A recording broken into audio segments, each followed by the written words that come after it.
since I was younger, but I do not know a lot about because we are my ancestors are Chief Sitting Bull. So I don't know a lot about Sitting Bull. So Sitting Bull actually reincarnated as Christopher Wallace, aka the Notorious B.I.G. Mm. And the reason why Tupac Amaru reincarnated as Tupac Amaru Shakur was publicly lashing him, he had to agree to it first. He publicly lashed him because in the history, Sitting Bull waited until the enemy had overrun him before he notified the rest of the chiefs. And he used to like to sit in his chair. If you Google childhood pictures of Biggie, or Mm-hmm. just type in Biggie Small sitting, you're going to see all these pictures of him sitting down in the chair.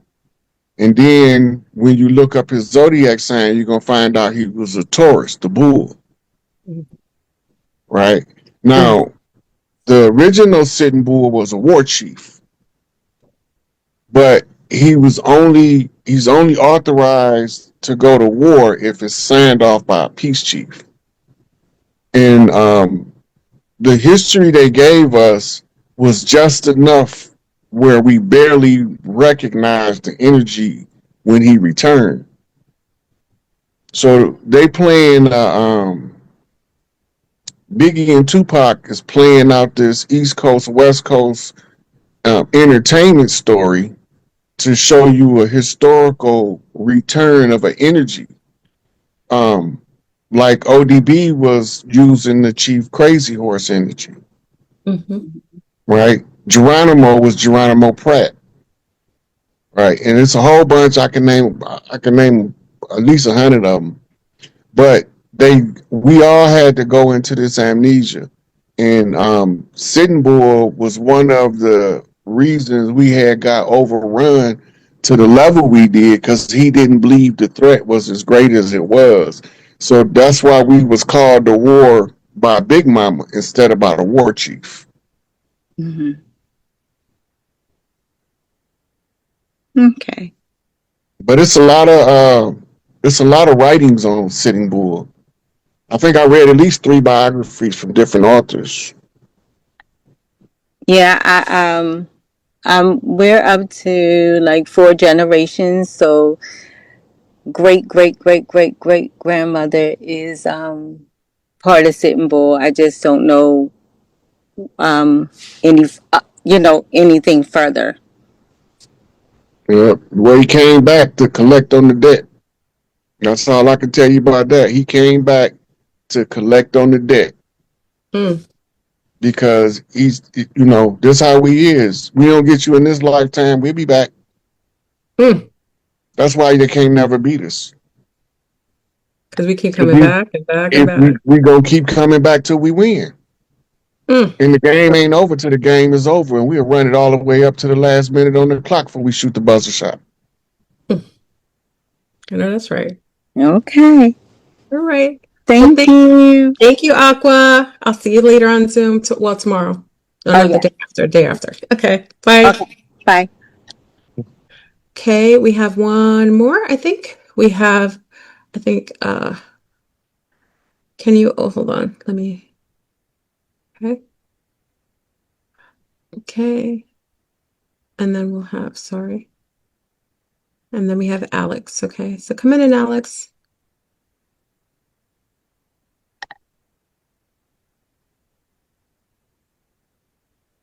Alex? Nope. Yes, maybe. Hello. Says 3.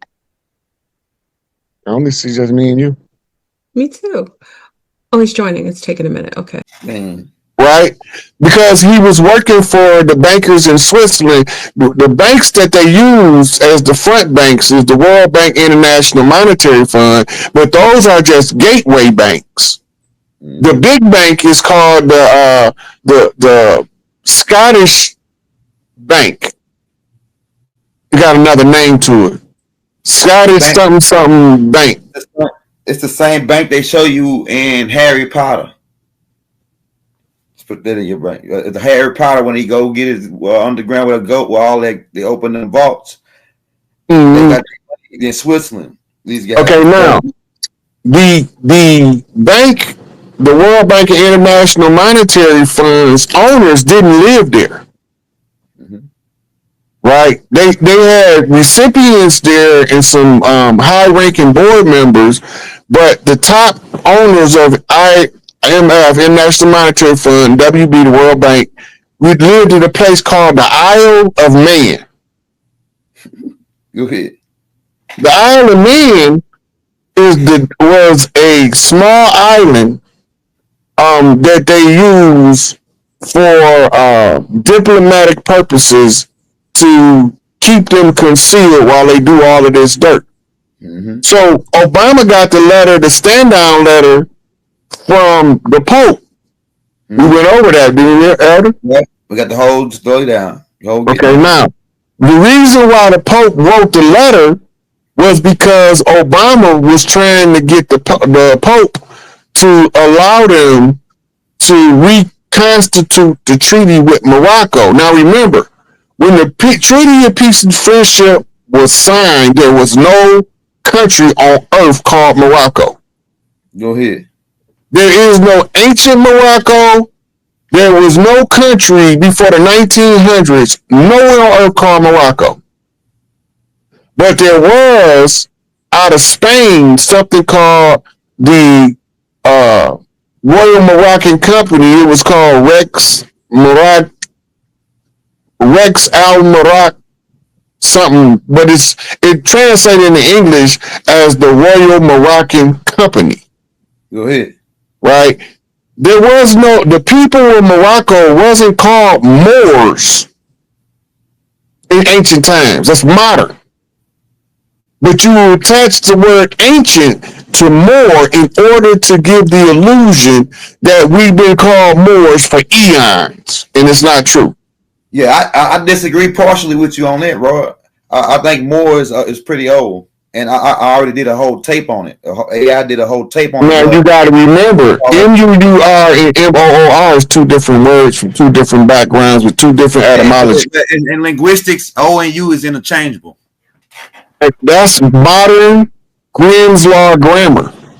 Man. Right? You got to remember that. Go ahead, Roy. That's Grimm. Look, Grimm's. Hold on. Do you know who Brother Grimm is? Never heard of him. Okay, now, you ever heard of some fairy tales called Grimm's Tales? Uh-huh. Well, they would start writing the rules for translation in the 1600s. They was the fairy tale writers of the Three Little Bears, which was taken from older writings from Aesop's fables. They reworked them to use different animals based on the geography. Well, it was Grimm's Law says all vowels are interchangeable in translation, but it's more to it than that. The translation had to be from a Semitic language to a non-Semitic language, or an ancient language. It doesn't carry over from French to Spanish, the same as we do from Hebrew to English. Right? When we wasn't calling ourselves Moor, MOOR, and normally the ones MUUR that you refer to, they call themselves Amaru because they had to preface it. Right? Amaru is the preface of the ones who come from the city of Moor. It's called Amaru. They weren't calling themselves Moor. They would call themselves Amaru, but only when they write it out in the pictographic writing will you see that it was a preface before the MUUR. And most of the time they didn't even refer to themselves as that because the ones who was classified as the royal family referred to themselves as Nagas, Nagas, which became translated as serpent, but that's not what it means. Right? In ancient times, Nagas didn't mean serpent. It meant royal bloodline. or royal family, right? It's just like they think everybody in Kenya was royalty. They wasn't. Everybody over here wasn't royalty. Some of them peasants couldn't wait to sell out the royal families from over here. When you see the word RES, that means royal in Latin. REX, that means royal, right? So when you say stuff in English, right, when they say Rex 87, the Lord Alpha plan, Rex 87, readiness exercise is what it's short for, but Rex means king. Yeah. Lord Alfred became King Alfred, right? And so they call it Rex 84 when it was actually King Alfred plan.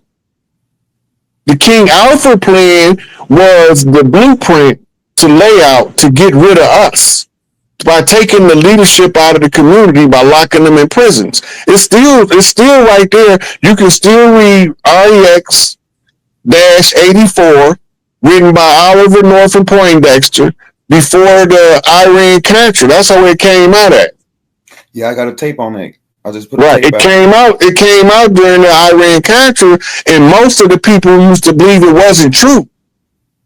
Mm-hmm. The first people who was teaching it in the Rex 84 program defense was the Nation of Islam. The Nation of Islam said we had to protect our leaders. This is what the FOI was so instrumental. We got to protect our leaders from the King Alfred plan, is what they was calling it at the time. We didn't know about Rex 84 yet. We thought them brothers was totally batshit crazy. Mm-hmm. We barely knew about COINTELPRO. And if it wasn't for the Nation of Islam pushing for the Freedom of Information Act, we would never have got access to that information. Mm-hmm. So we'll still be fighting in the dark right now.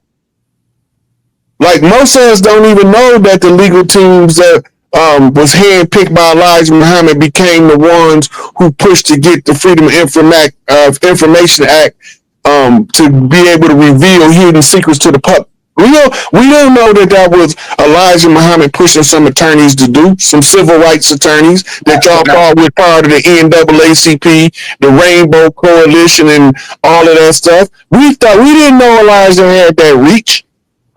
Hey, Rod, this the point I want to clear up though, because I can't let it go on without saying all of this.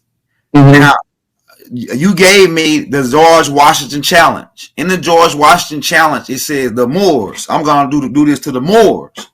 So, like, we can say how old they go and all that, but I'm talking. We can let's deal with now. The George Washington challenge said they're gonna go out to the Moors, stop the Moors from knowing who they're gonna be. Am I lying? No, you're on point. I'm with you. All right. Now, the COINTELPRO operations. You know all about the COINTELPRO, Killer Clowns. Mm-hmm. In their operations, their main study, their library, they got the most information on the Moors. Why? And if they're instrumental in protecting the Federal Reserve, the North Gate, and they studying the Moors, why are they doing it? Why are they doing it? Okay, first we gotta go back to the George Washington challenge. But we're doing by saying Moor's not that old. It makes it like Moor's not relevant today. When we say Moor's the Moors are absolutely relevant today, and here's why. You know what I'm saying, so we got to make that clear too. Remember we did the catch term. Moor is a catch term. Yeah, I remember remember that class. Yeah. Okay, now they classified conquistadors, Huguenots, and gentry. That's Spanish, French, and English Negropeans. Go ahead. As Moors. They knew we was referred to as Amaru. The translation in the English of the word Amaru is Moor. Mm-hmm. They're not the same people though. So we had to figure out it's a difference between a righteous Moor and a dirty Moor. Yeah. If we don't figure this difference out, which is in their literature, by the way, if we don't figure this part out, we gonna always think that we fighting pale faces. Go ahead. You get it?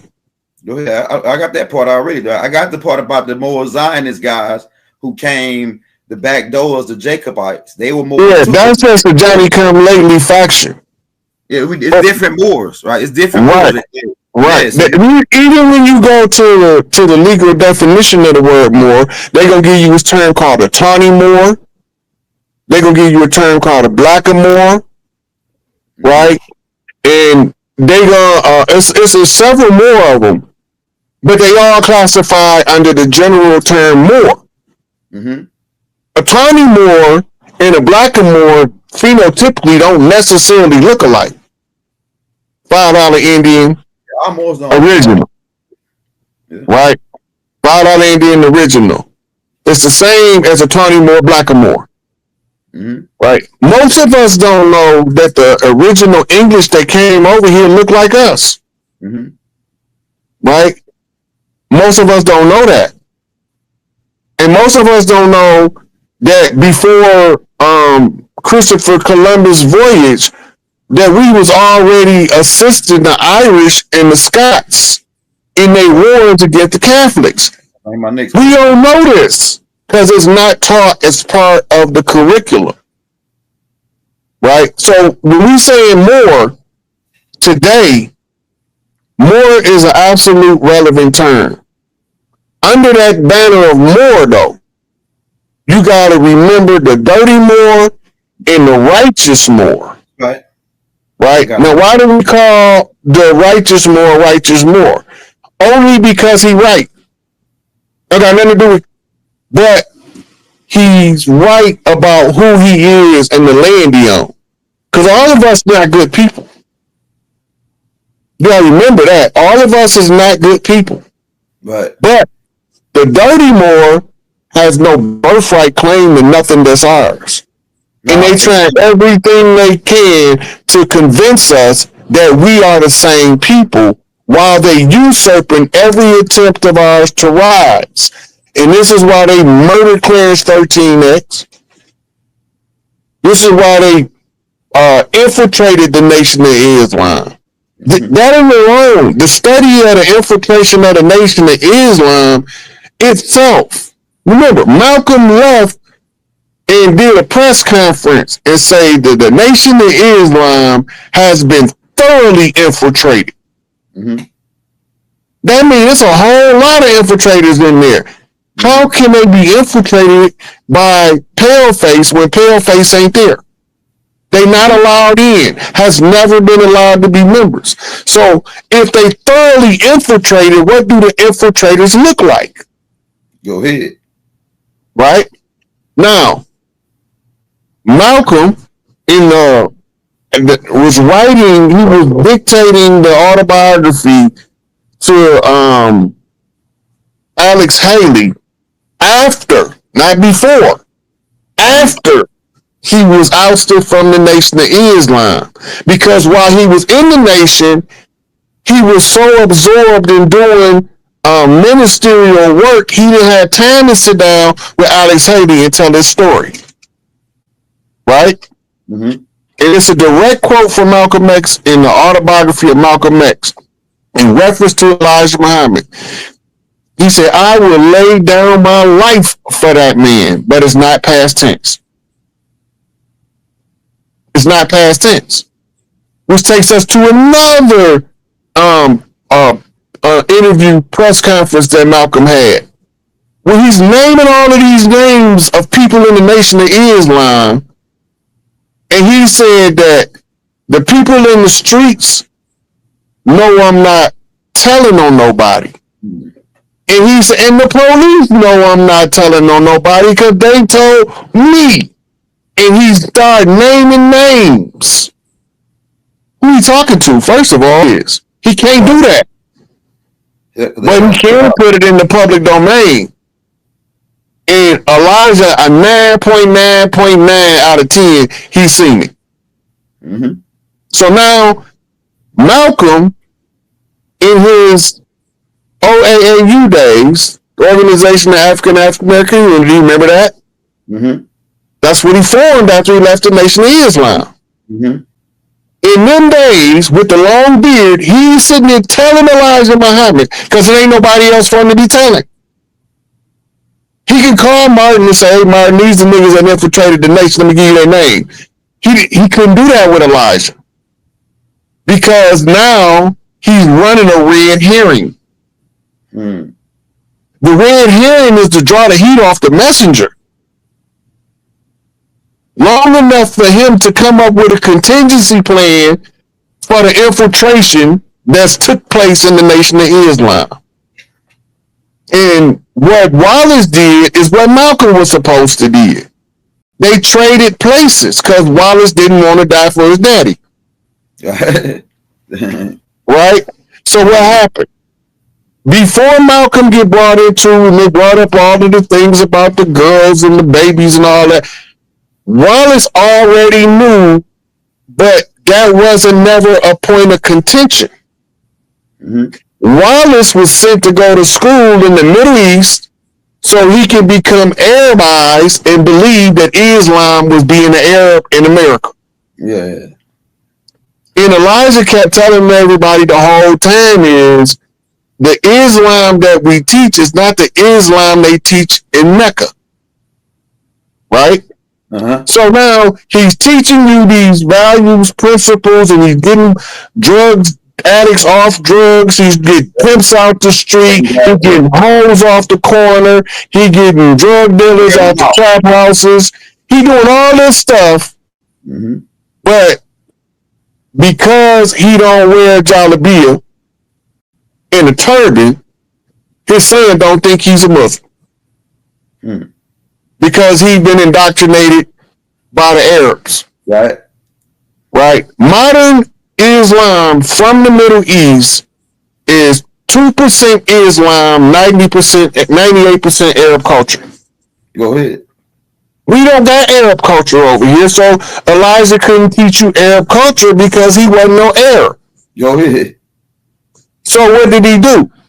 He used the doctrine of the Quran because he knew Shriners was instrumental in our imprisonment. He had already went through his Christian school, so he had already been Reverend Robert Poole already. Right. Right? What they called back then a jackleg preacher. Go ahead. A storefront preacher. He went from that, okay, now how do I get this information to structure it for my people